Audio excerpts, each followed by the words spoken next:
अस्सलामुअलैकुम। काले होठों को गुलाबी बनाएं सिर्फ चंद ही दिनों में। यकीन नहीं आता तो आजमाकर देख लें। आज मैं आपको चंद ऐसे तरीके बताने वाली हूँ जिसके इस्तेमाल से आपके काले होठ गुलाबी होना शुरू हो जाएंगे, और वो भी बहुत आसानी से। अगर आप अपने होठों को फौरी गुलाबी बनाना चाहती हैं तो इसके लिए चुकंदर का एक टुकड़ा लें और इसे पीस लें। अब इसमें ग्लिसरीन मिलाएं और इसे होठों पर लगाएं। इससे फौरी आपके होठ गुलाबी और नरम मुलायम हो जाएंगे। इसके अलावा एक छोटी डिबिया में थोड़ा सा जैतून का तेल लें।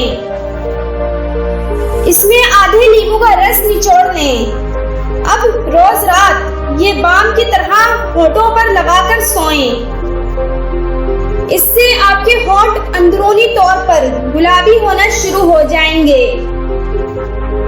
और कुछ ही दिनों में रिजल्ट सामने होगा।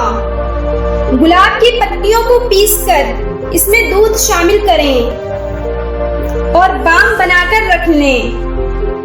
अब इसको रोजाना होठों पर लगाएं और मसाज करें। होठों पर चीनी को पीसकर लगाएं और साथ नींबू का रस लेकर इससे होठों पर स्क्रब करें।